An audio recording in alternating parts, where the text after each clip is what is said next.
आप सभी के हृदय में विराजमान परमात्मा को मेरी राम राम। राम बैठे हैं लक्ष्मण और सीता के साथ एक वट वृक्ष के नीचे। ग्रामवासियों ने उनके स्वागत के लिए, सत्कार के लिए घास और कोमल पत्तों का बिछौना तैयार कर दिया। पानी भर भर के ला रहे हैं पिलाने के लिए और उनको निहार रहे हैं खड़े हुए, अपने सौभाग्य को सराह रहे हैं।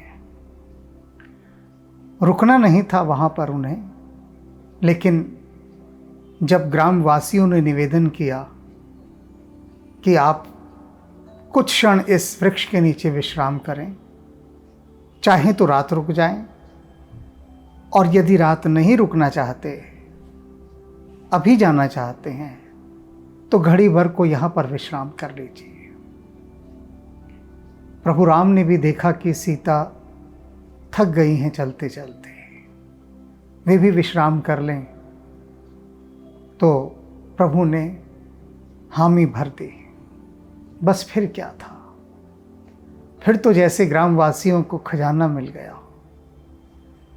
वे वहाँ पर उस नयन सुख को लूट रहे हैं जो परम उपलब्धि है आँखों की। प्रभु के दर्शन, देवता तक तरस रहे हैं और कह रहे हैं देवता कि देखो कितने पुण्यात्मा होंगे वे लोग जिन्होंने ये गांव बसाए होंगे, और ये गांव वाले जिनके मार्ग से होकर स्वयं प्रभु जा रहे हैं। हम चाहे स्वर्ग के देवता हैं, किंतु स्वर्ग में कहाँ प्रभु आते हैं, वे नहीं आते।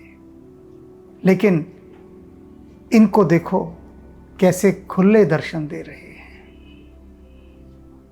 तो अब सब वहाँ खड़े खड़े निहार रहे हैं राम को, सीता को, लक्ष्मण को। उसी दृश्य में हम चलते हैं।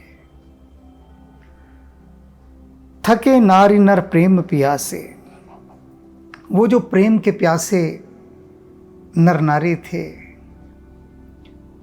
वे स्तब्ध रह गए हैं राम, लक्ष्मण और सीता को देखकर। ऐसा दिव्य सौंदर्य, ऐसा आकर्षण उन्होंने जीवन में कभी देखा ही ना था। तो थके रह जाना अर्थात बिल्कुल जैसे जड़ हो गए हों, पत्थर के हो गए हों, स्टिल विस्मय से भरे हुए।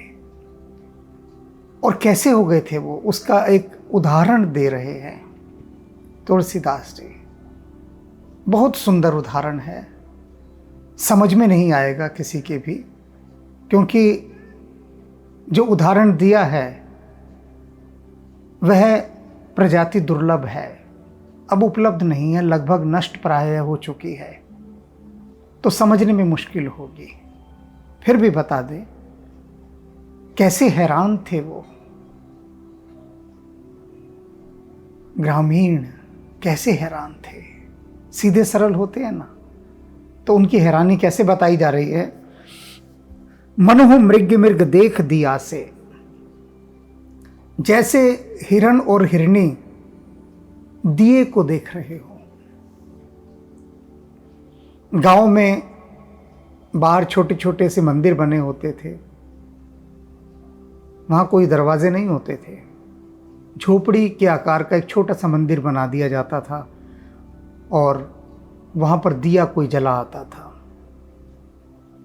दिया जलता था, हिरण आते थे, तो हिरण और हिरनी बड़े हैरान होकर उस दिए को देखा करते थे कि क्या है ये चीज़, ये लौ क्या है, यह प्रकाश क्या है।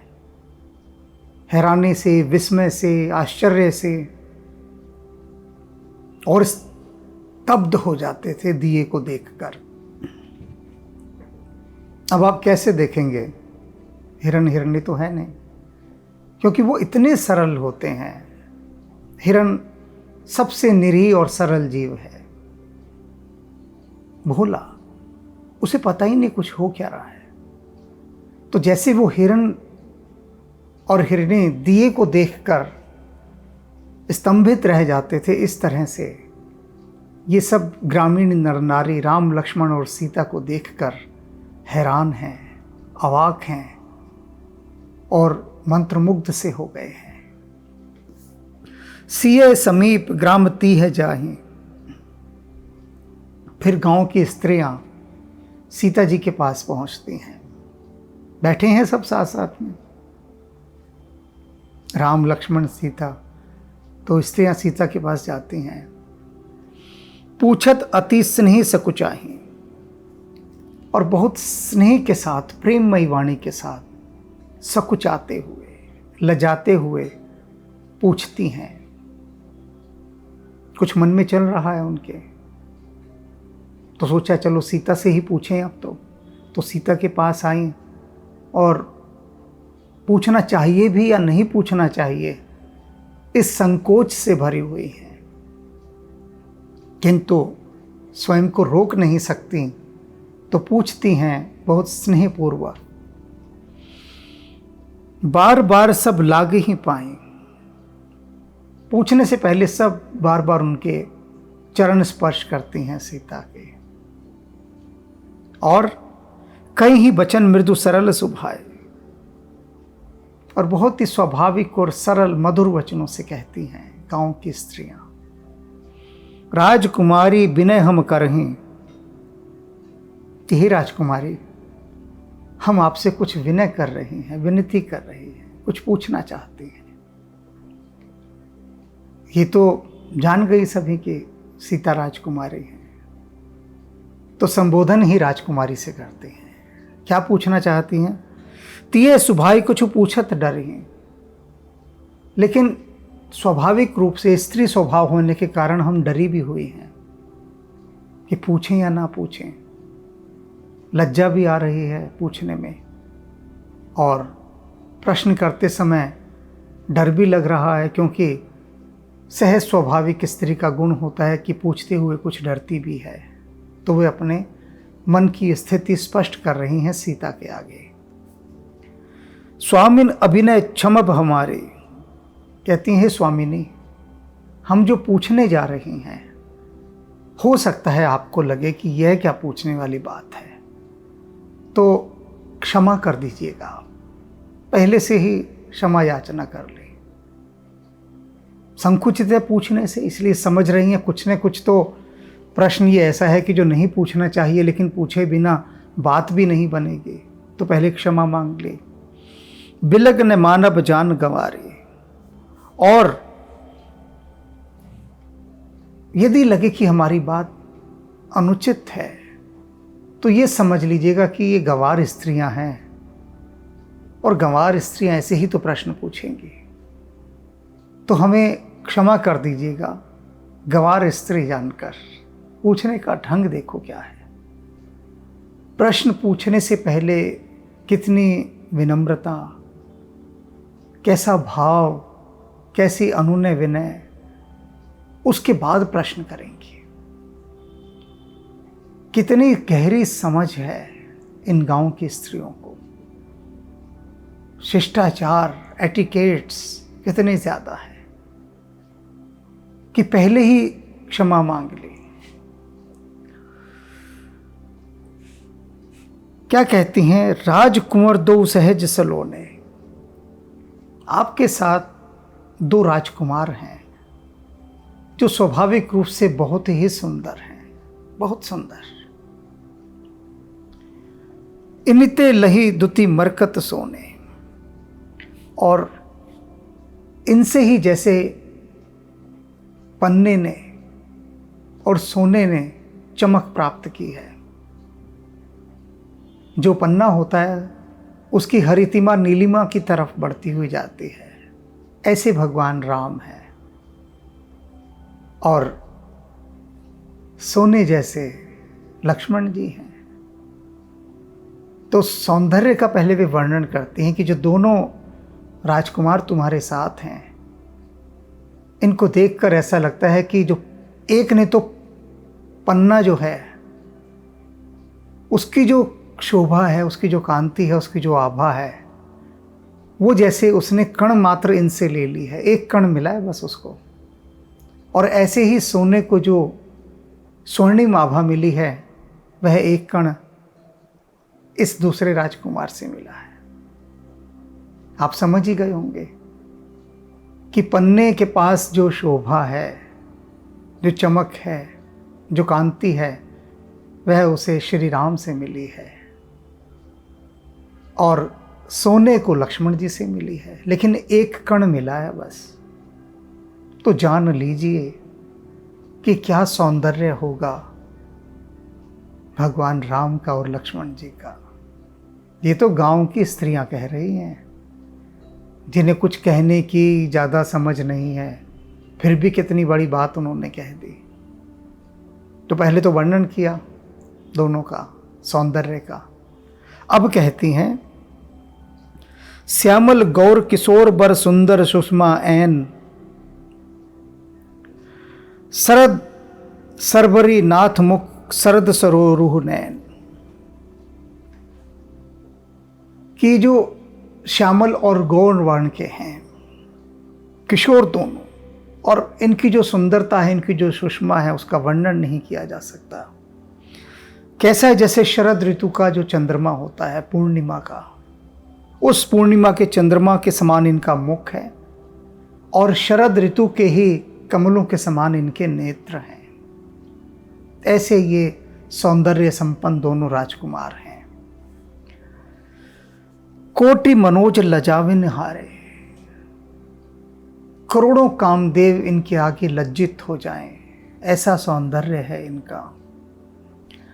सुमखी कहूं को आही तुम्हारे, कहती हैं सीता से राम और लक्ष्मण के सौंदर्य का वर्णन करने के बाद कि जैसे करोड़ों कामदेव भी लजा जाएं इनके आगे, तो अब हमें बताओ हे सुमुखी, हे सुंदर मुख वाली सीता। सीता नहीं बोला, सुमुखी बोला है बस सीता के लिए कि हे सुमुखी, यह बताओ कहूं को आ ही तुम्हारे, कि ये दोनों तुम्हारे क्या लगते हैं। एक कौतूहल सहज जिज्ञासा होती है ना स्त्रियों की कि भाई ये दो दो राजकुमार साथ चल रहे हैं, ये इनका संबंध क्या है, कौन लगते हैं ये इसके। जिज्ञासा सहज स्वाभाविक, और उसके लिए क्षमा पहले ही मांग ली कि आपको अनुचित ना लगे, इसलिए अब हमें गंवार समझ के क्षमा कर देना। वरना कहने वाला तो ये भी कह दे कि तुम होते कौन हो पूछने वाले कि मेरे क्या लगते हैं। लेकिन पूछने का ढंग, विनम्रता, शिष्टाचार, इस तरह से उन्होंने अपना प्रश्न सीता के सम्मुख रखा। सुनी सने महे मंजुल बाने, और उनकी ऐसी प्रेम से सनी हुई मधुर वाणी को सुनकर सीता बहुत प्रसन्न हो गई। किस ढंग से प्रश्न किया है। सकुचि सिय मन महु मुस्काने, और प्रश्न सुनकर उनका लजा भी गई सीता, संकुचित हो गई और मन मन में मुस्कुराने भी लगी कि ये जाने बिना छोड़ेंगे नहीं गांव की स्त्रियां, जानकर ही रहेंगी। अब बताऊं कैसे, किस तरीके से बताऊं। राम लक्ष्मण साथ साथ बैठे हैं, तो अब कैसे मैं उनको बताऊं कि किसके साथ मेरा क्या रिश्ता है, क्या संबंध है। बताना तो होगा, तो अब कैसे बताएंगी सीता। ये बताने का ढंग जो है ना, ये अद्भुत है। इसमें सारा सौंदर्य छिपा है, सारा सौंदर्य। तिन ही बिलोक बिलोकित धरते, और सीता जी धरती की ओर देखने लगी, कुछ बोली नहीं, बस धरती की ओर देखने लगी। तिन ही बिलोक बिलोकित धरनी, दुह सकोच सकुचित बरबरनी, और दोनों तरफ से उनको संकोच होने लगा।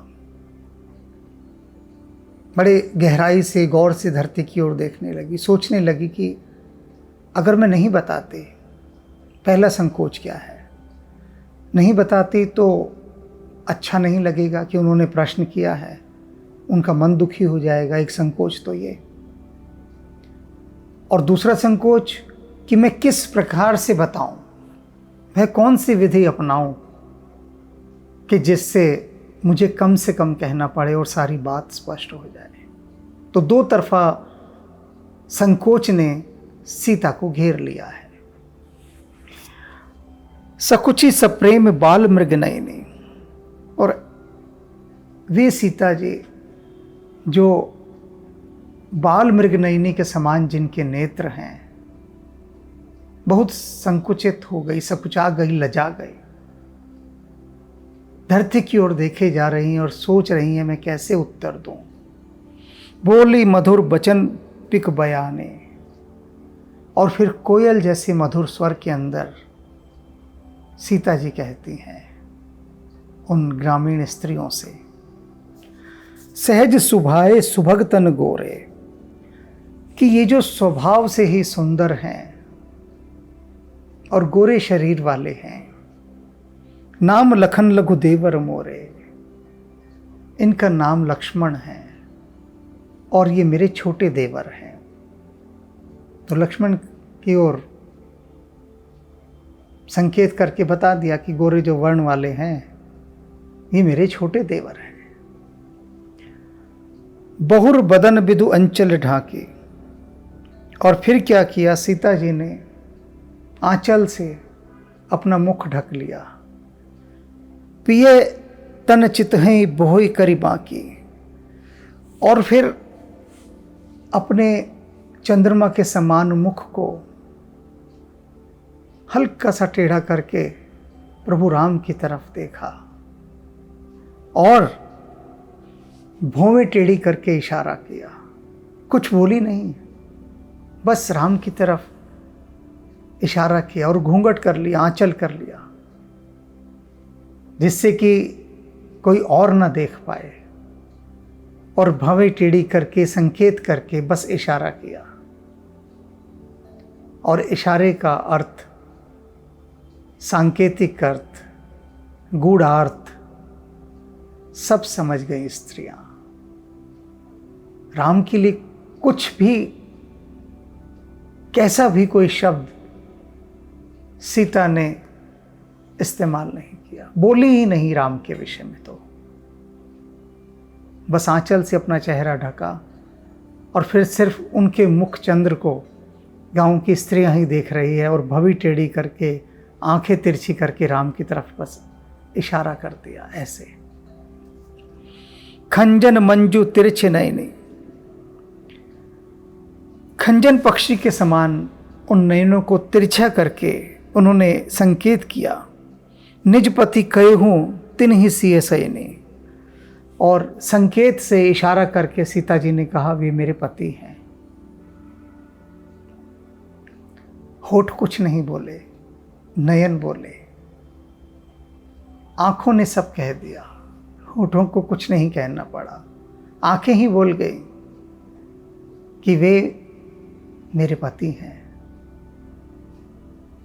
भई मुदित सब ग्राम बधूटी, और यह संकेत समझते ही गांव की स्त्रियां बहुत प्रसन्न हो गई, आनंदित हो गई, ये जानकर कि वे श्यामल शरीर वाले इस सुमुखी के पति हैं और यह गौर वर्ण वाला इनका छोटा देवर है। वे समाचार सुनते ही संकेत के माध्यम से गांव की स्त्रियां बहुत आनंदित हो गई। रंग ही राय रास जन लूटी, जैसे कि भिखारियों ने कोई खजाना लूट लिया हो, सब कुछ मिल गया उनको, धनवान हो गए हों वो, ऐसे प्रसन्न हो गई वे गांव की सारी स्त्रियां। अति सप्रेम सिए पाए पर बहुविधि दे ही आशीष, और फिर वो बहुत अधिक प्रेम में पड़कर सीता के पैरों को छूने लगी और उनको बहुत आशीष देने लगी, आशीर्वादों की वर्षा आरंभ कर दी उन्होंने, शुभकामनाएं देने लगी। क्या बोलती हैं, सदा सुहागिन हो तुम हो जब लगी मही अहसीस, कहती है, सुनो, जब तक इस धरती को शेषनाग ने अपने सिर पर धारण कर रखा है तब तक तुम सदा सुहागिन रहो। यह एक अनमोल आशीर्वाद गांव की स्त्रियां सीता को दे रही हैं। पार्वती सम पति प्रिय होई। यही नहीं रुक गई है आशीर्वाद की बात, अगला आशीर्वाद क्या देती है कि पार्वती सम पति प्रिय हो। तुम अपने पति को कैसी प्रिय रहो, जैसे पार्वती शिव को प्रिय है। इससे बड़ी शुभकामनाएं, आशीर्वाद कोई हो ही नहीं सकता। शिव जितना पार्वती को प्रेम करते हैं उतना तुम्हारे पति तुमको प्रेम करें। प्रेम की पराकाष्ठा वह आशीर्वाद देती है। और शिव पार्वती को कितना प्रेम करते हैं, 2 उदाहरणों से इसे समझा जा सकता है।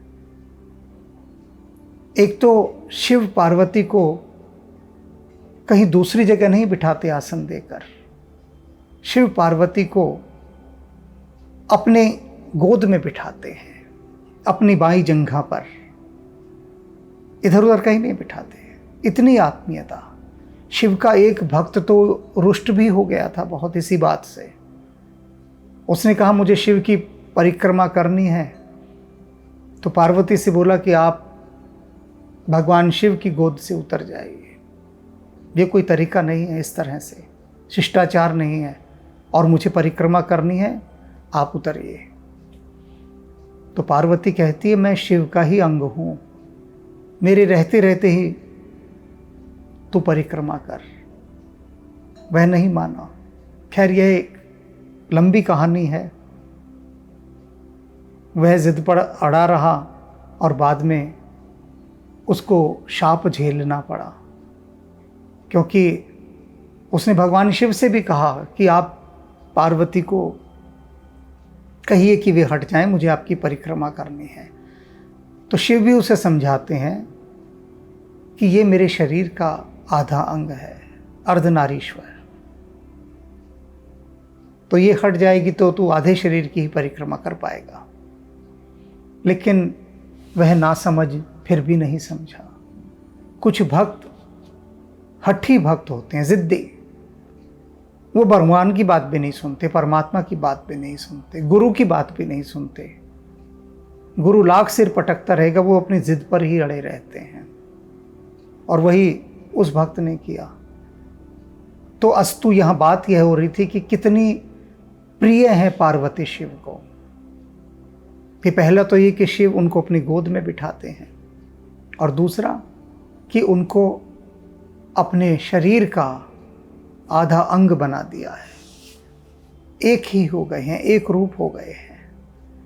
और इस प्रकार से तुम्हारे पति तुमको प्रेम करें, ऐसा आशीर्वाद उन ग्रामीण स्त्रियों ने सीता को दिया। और यह फलीभूत भी हुआ, क्योंकि राम का प्रेम सीता के प्रति अनन्य प्रेम है। ऐसा प्रेम न कभी हुआ और न कभी होगा, न भूतो न भविष्यति, जितना प्रेम राम सीता को करते हैं। पार्वती सम पति प्रिय होई, देवी ने हम पर छाड़हु छोई।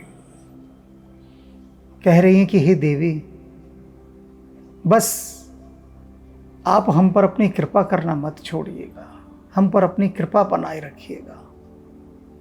तो कैसे कृपा बनाए रखे सीता?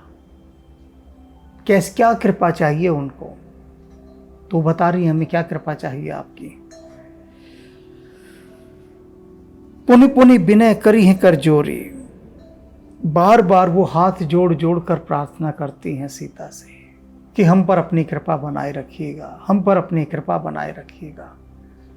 अरे क्या कृपा बनाए रखिएगा, बताओ तो सही। तो फिर वे बताती हैं, जो यही मार्ग फिर ये बहोरे, कि फिर दोबारा जब आप लौटेंगे तो इसी मार्ग से लौटिएगा, हमारे ही गांव से होते हुए जाइएगा, बस इतनी कृपा हम पर कर दीजिए। तो यह एक वर मांग रही हैं वे गांव की स्त्रियां सीता से। यदि सच में आप हम पर कृपा कर रही हैं, प्रसन्न हैं, और हाथ जोड़ जोड़ कर, पैरों में पड़ पड़ कर यह निवेदन कर रही हैं, विनती कर रही हैं कि जब दोबारा आप लौटेंगी तो इसी मार्ग से लौटिएगा। दर्शन देव जान निज दासी, और हमें अपने दर्शन दीजिएगा अपनी दासी जानकर कि आपकी कुछ दासियां इस गांव में रहती हैं, तो चलो उनको दर्शन देती हुई जाऊंगी। ऐसी कृपा कीजिएगा आप हमें अपनी दासी जानकर। लख सी ये सब प्रेम पियासी। सीता जी ने देखा कि ये सारी की सारी तो प्रेम की प्यासी हैं, प्रेम की प्यासी, मरी हुई हैं प्रेम में, तड़प रही हैं प्रेम में। क्या किया जाए? प्रेम के प्यासों का कुछ नहीं किया जा सकता, कुछ नहीं हो सकता उनका, फिर भी करना तो पड़ता है कुछ न कुछ। तो क्या कर रही हैं सीता? मधुर वचन कही कहीं परितोषी। सीता जी ने मधुर वचन कह कहकर उनको बहुत संतुष्ट किया, बहुत आश्वस्त किया। कहा होगा कि बिल्कुल चिंता ना करें, निश्चिंत रहें सब, मैं इसी मार्ग से लौटूंगी और फिर आपसे मिलूंगी। इसी प्रकार से समझाया होगा। तो बहुत बहुत मधुर वचनों से उनको संतुष्ट किया। जन कुमुदनी कोमिदी पोषी, और कैसे प्रसन्न किया कि जैसे कुमुदनी को चांदनी प्रसन्न करती है। कुमुदनी एक जलीय प्रजाति का श्वेत पुष्प है, कमल के समान, कमल की ही प्रजाति है वह एक। तो कुमुदनी चांदनी में खिलती है तालाब के अंदर। तो ये जो ग्रामीण स्त्रियां हैं ये मानो कुमुदनी हैं और सीता जी चांदनी है। तो चांदनी के इन मधुर वचनों को सुनकर वे खिल उठी, संतुष्ट हुई कि ठीक है, अब सीता जी ने कह दिया है तो वे लौटते समय हमसे अवश्य मिलेंगी, इसी मार्ग से जाएंगी। तभी लखन रघुबर रुख जाने। तभी भगवान राम ने लक्ष्मण की ओर देखा और लक्ष्मण जी उनका रुख जान गए, उनका अभिप्राय जान गए कि क्या कहना चाहते हैं।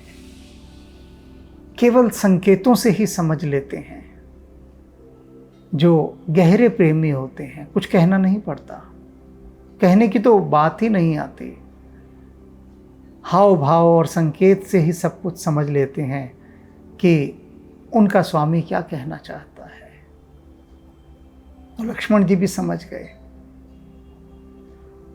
तभी लखन रघुबर रुख जानी, पूछे हूं मग लोगहि मृदुबानी। संकेत से भगवान राम ने लक्ष्मण से कहा था कि लक्ष्मण अब बहुत विश्राम कर लिया, अब हमें चलना है, तो ऐसा करो अब इन गांव वालों से जरा आगे का रास्ता पूछ लो।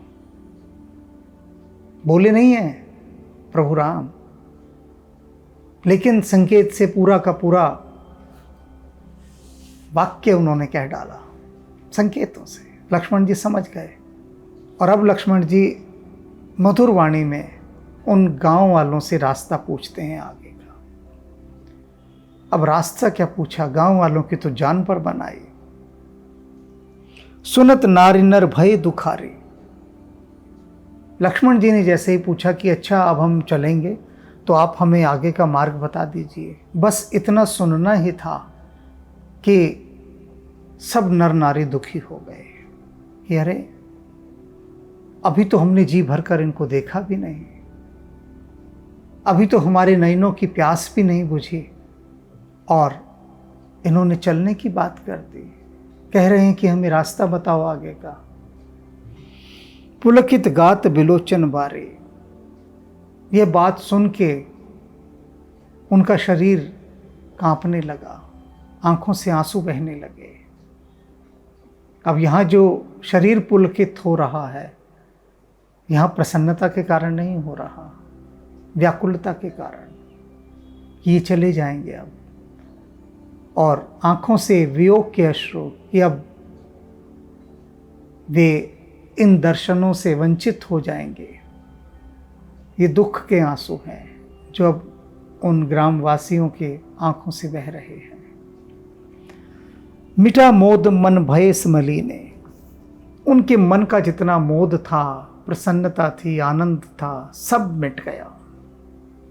बड़े खुश थे, जैसे कि अभी कहा ना तुलसीदास जी ने कि जैसे कंगलों को संपत्ति मिल गई हो, ऐसे खुश हो गए थे, इतने प्रसन्न।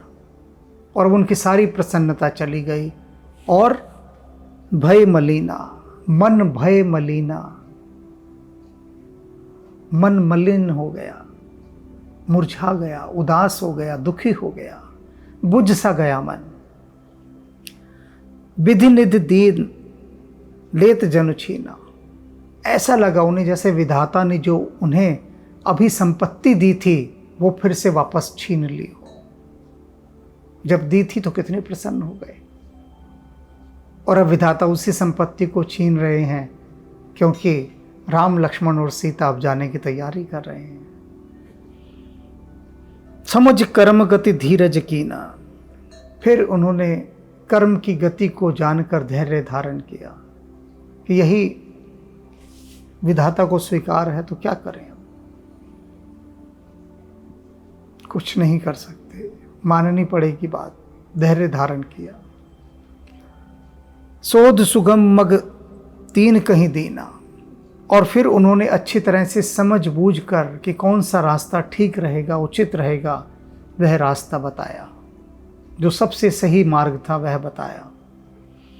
लखन जानकी सहित तब गवन किन्हें रघुनाथ, और तब भगवान राम लक्ष्मण और सीता के साथ उस मार्ग की ओर बढ़ गए जो ग्रामवासियों ने बताया था। फेरे सब प्रिय बचन कही लिए लाई मन साथ, अब वो लोग पीछे पीछे चल दिए राम लक्ष्मण और सीता के। तो प्रभु राम ने उनको फेरने के लिए, वापस भेजने के लिए बहुत प्रकार से समझाया, बहुत मधुर वाणी में उनसे विनती की, समझाया, और उनको वापस भेज दिया। अब वापस तो भेज दिया उनके शरीरों को कि लौट जाओ। सबके शरीर लौट गए, लेकिन एक कृपा राम जी ने कर दी। क्या कर दी? कह लिए लाई मन साथ, उनके शरीरों को तो लौटा दिया, लेकिन उनका जो मन राम के साथ लग गया था, राम ने उन सभी ग्रामवासियों के मन को कहा कि चलो तुम हमारे साथ चल सकते हो, और मन राम के साथ चल दे, फिर तो मुक्ति है। यही तो मुक्ति है कि मन राम के साथ चलते हैं। मन कहाँ चलता है राम के साथ? विमुख मुंहजोर घोड़े की तरह उल्टा भागता है राम से। उस पथ पर नहीं जाएगा यह घोड़ा जो पथ राम की ओर जाता हो। मन रूपी यह मुंहजोर घोड़ा मुंह मोड़ लेता है वहां से। लेकिन यहां तो ये जो ग्रामीण थे, उन सब के मनों को प्रभु राम ने अपने साथ चलने की अनुमति दे दी। साथ ले ही लिया कि चलो तुम लोग हमारे साथ चलो, और मन से कहा इन शरीरों को वापस लौटाओ। तो शरीर वापस लौट गए, मन राममय हो गए, राम के साथ मन चल पड़ा।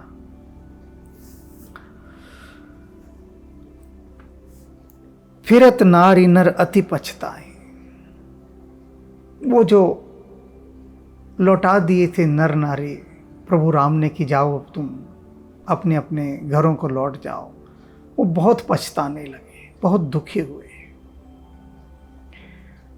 देहि दोष देहि मन माही, और देवताओं को, देव को मन ही मन बहुत दोष देने लगे। कहने लगे सब ये देवताओं का किया धरा है, देव प्रबल है, भाग्य को दोष देने लगे। सहित विषाद परस्पर कहे हैं, दुख में भरकर, विषाद में भरकर सब आपस में एक दूसरे को कह रहे थे। क्या कह रहे थे? विधि कर्तव्य उल्टे सब आए हैं, कि ये जो विधाता है ना, इसके सारे काम उल्टे हैं। दोष दे रहे हैं विधाता को, मन मन पछता रहे हैं, दुखी होकर लौट रहे हैं। राम ने लौटा दिया है कि तुम घरों को लौट जाओ, और आपस में दुखी मन से बातचीत करते हुए कह रहे हैं ये सब किया धरा भाग्य का है, देव का है, और यह विधाता, इस विधाता के सारे काम उल्टे होते हैं, कोई काम सीधा नहीं। और विधाता को ये सब प्रेम के प्यासे नर नारी कोसने लगे। इसे प्रेम कहते हैं, प्रेम की पराकाष्ठा। जन्मों जन्मों से प्यासी आत्मा, जन्मों जन्मों से पुण्य को संचित की हुई आत्मा, उसके भाग्य का उदय हुआ, उसके पुण्यों का उदय हुआ, और स्वयं प्रभु चलकर उनके द्वार पर आए और उनको निहाल कर दिया। तो अब ये नर नारी जब राम, लक्ष्मण और सीता का वियोग झेल रहे हैं, तो अब किसी न किसी पर तो अपनी खींच उतारनी है ना। तो कहते हैं ना, खिसियाई बिल्ली खंबा नोचे। तो अब विधाता फंस गए हैं, अब विधाता को कोसना शुरू कर दिया इन्होंने। अभी और कोसेंगे ये विधाता को। तो हम इस पर अब कल बात करेंगे, कल देखेंगे कि अपने रोष में विधाता को किस किस ढंग से अब कोसते हैं ये सरल स्वभाव के ग्रामीण नर नारी, राम के प्रेम में डूबे हुए ये ग्रामीण, ये चिरकाल से तृषित आत्माएं कैसे अब विधाता को दोष देंगी, कोसेंगी।